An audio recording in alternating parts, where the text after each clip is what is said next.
अस्सलाम वालेकुम students, quantitative reasoning के आज के लेक्चर में हम लोगों ने सर्कल को डिस्कस करना है। सबसे पहले हम सर्कल को डिफ़ाइन करेंगे और फिर सर्कल से मुतल्लिक कुछ डेफिनेशंस को स्टडी करेंगे। डेफिनेशन में कुछ यूँ कहते हैं कि a circle is the set of all points whose distance from fix point is same और इक्वल। कहता ये है कि सर्कल जो है ना, उन तमाम पॉइंट्स की कलेक्शन है जिनका फासला किसी फ़िक्स पॉइंट से सेम रहता है। अब यहाँ पे ज़रा गौर करें, ये मैंने एक फ़िक्स पॉइंट बना लिया। अब ये मैंने जितने भी ये जो मैंने सर्कल ड्रा किया है ना, इस सर्कल के ऊपर जितने भी पॉइंट्स आ रहे हैं, ये जैसे ये पॉइंट्स हैं सारे के सारे, ये वो तमाम पॉइंट्स हैं। अगर आप इन तमाम पॉइंट्स का इस सेंटर से, इस फ़िक्स पॉइंट से अगर डिस्टेंस लेंगे तो वो सेम होगा।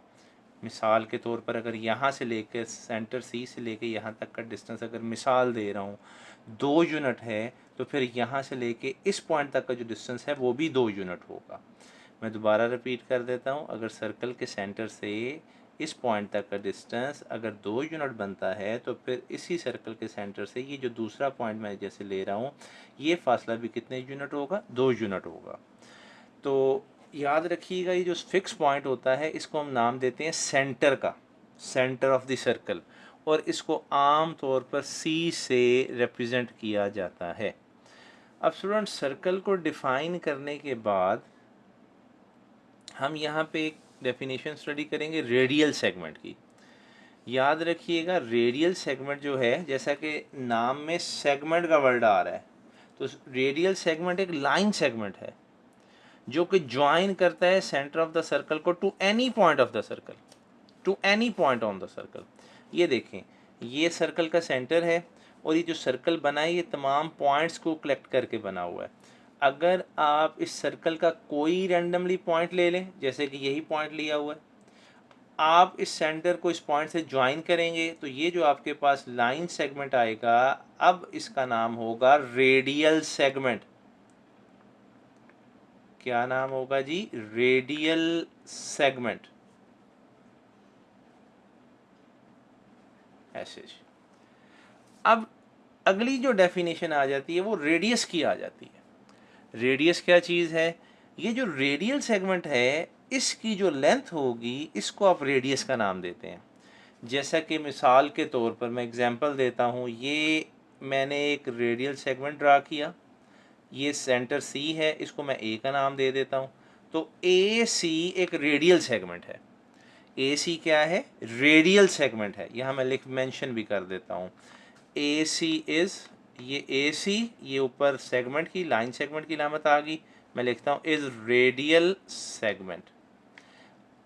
अब ये जो रेडियल सेगमेंट है ना, ए सी, इसकी सेंटर से लेके यहाँ तक की जो लेंथ होगी ना, फॉर एग्जांपल 2 यूनिट है, 3 यूनिट है, 4 यूनिट है, फॉर एग्जांपल मैं इसको 2 यूनिट ही कह देता हूँ। तो ये जो रेडियल सेगमेंट की लेंथ है, ये सर्कल का रेडियस कहलाएगी। रेडियल सेगमेंट की जो लेंथ है वो सर्कल का क्या कहलाएगी? रेडियस कहलाएगी। और सर्कल के रेडियस को आम तौर पर स्मॉल आर से रिप्रेजेंट किया जाता है।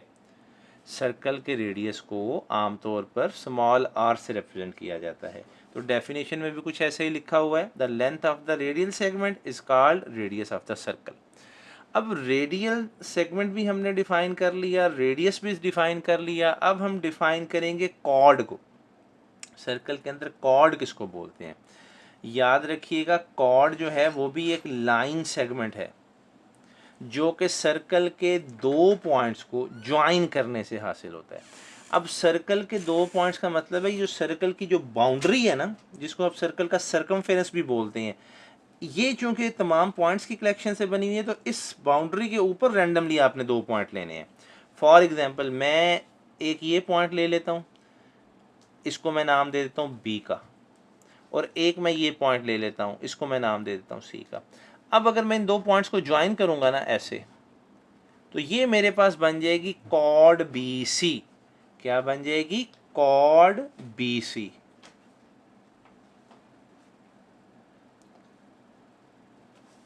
मैं दोबारा रिपीट कर देता हूँ, ऐसा लाइन सेगमेंट जो सर्कल के सर्कमफेरेंस के कोई से 2 पॉइंट्स को ज्वाइन करने से हासिल हो, उसको आप क्या नाम देते हैं जी? कॉर्ड का नाम देते हैं। कॉर्ड को डिफाइन करने के बाद अब हम लोग चलेंगे डायामीटर ऑफ द सर्कल पे। याद रखिएगा स्टूडेंट्स, जो डायामीटर है वो actually chord of the circle है, लेकिन ये एक ऐसी कॉर्ड है जो सर्कल के सेंटर से पास करती है। यहाँ देखें, ये मैंने सर्कल ड्रा किया, ये सर्कल का सेंटर है सी। अब मैं ये कॉर्ड बना रहा हूँ जी, ये एक पॉइंट ले लिया सर्कल के ऊपर, ये मैंने दूसरा पॉइंट ले लिया। अब मैंने यहाँ पे एक ये आपके लिए ये मैंने एक कॉर्ड ड्रा कर दी ए बी। अब चूंकि ये सर्कल के सेंटर से पास कर रही है, लिहाजा इस कॉर्ड ए बी का नाम होगा डायामीटर। इस कॉर्ड ए बी का क्या नाम होगा? डायामीटर। अब ज़रूरी नहीं कि आप इसको इस तरह से ड्रा करें, आप इसको यूं भी ड्रा कर सकते हैं, ऐसे। ये देखें, ये मैंने एक और कॉर्ड ली है, इसको मैं नाम देता हूँ सी डी का। तो ए बी भी क्या है? डायामीटर। सी डी जो है वो भी क्या है? वो भी डायामीटर ही है। ये मेरे पास सी डी भी क्या बन जाता है? डायामीटर बन जाता है। याद रखिएगा, डायामीटर जो होता है, चूंकि ये सर्कल के सेंटर से पास कर रहा होता है, तो सेंटर से लेके ईदर साइड का जो लेंथ होती है उसको रेडियस का नाम देते हैं। तो ये दो रेडियस से मिलकर बनता है, लिहाजा डायामीटर जो होगा वो 2 टाइम्स ऑफ रेडियस होगा। और मैंने आपको पहले भी बताया था, जो रेडियस होता है उसको आमतौर पर स्मॉल आर से रिप्रेजेंट करते हैं, तो डायामीटर हमारे पास बन जाता है 2r।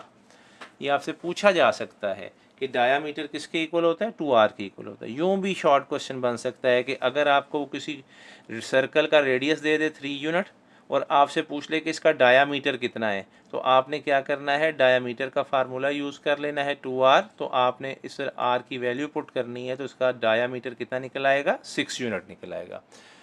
इसी तरह से एक और क्वेश्चन भी बन सकता है, आपको डायामीटर दे दे, आपको कहे कि रेडियस फाइंड करो, तो उसका तरीकाकार क्या है मैं यहीं से बता देता हूँ। फॉर एग्जांपल, आपके पास डायामीटर है 8 यूनिट, आप चाहते हैं रेडियस फाइंड करना, तो आप इसी फार्मूले में वैल्यूज़ पुट करें, d is equal to 2r, d की जगह d की वैल्यू पुट करें, r फाइंड करना है तो 2 इधर आके डिवाइड हो जाएगा, तो r जो रेडियस है वो क्या आ जाएगा? 4 के इक्वल आ जाएगा।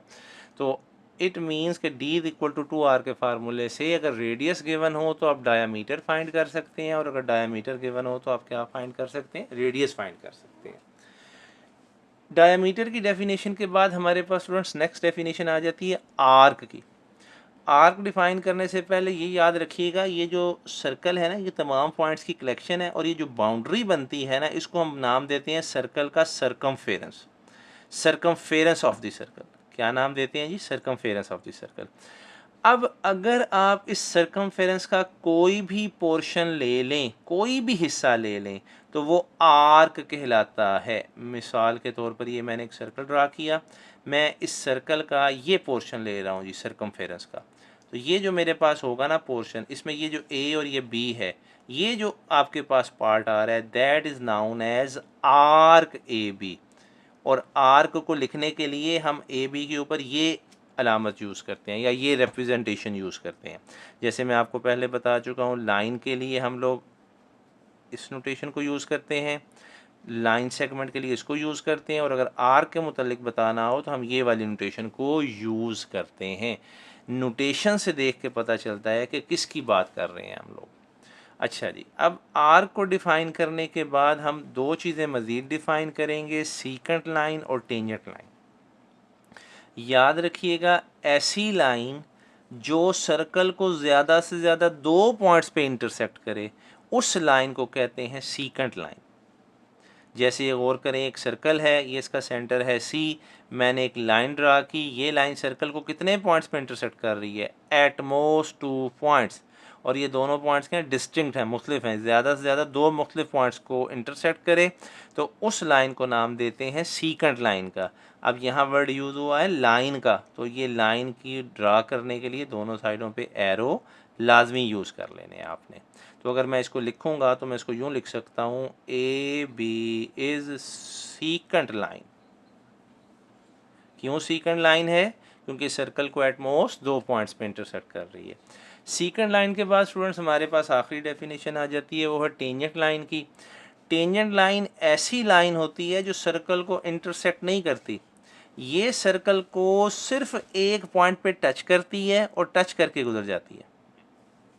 A line that touches the circle at most one point इस कॉल्ड टेंजेंट लाइन। ये गौर करें, ये एक सर्कल था, ये इसका सेंटर था सी, मैंने एक टेंजेंट लाइन, ये एक पॉइंट था, मैंने यहाँ से एक लाइन ड्रा कर दी, तो ये जो लाइन चूँकि सर्कल को सिर्फ टच करके गुजर रही है, लिहाजा ये टेंजेंट लाइन होगी। इसी तरह से मैं एक पॉइंट लेता हूँ, ये मैं यहाँ से एक लाइन ड्रा कर देता हूँ, ये एक मैंने लाइन ड्रा कर दी मज़ीद, तो ये लाइन भी आपकी क्या कहलाएगी, टेंजेंट लाइन ही कहलाएगी।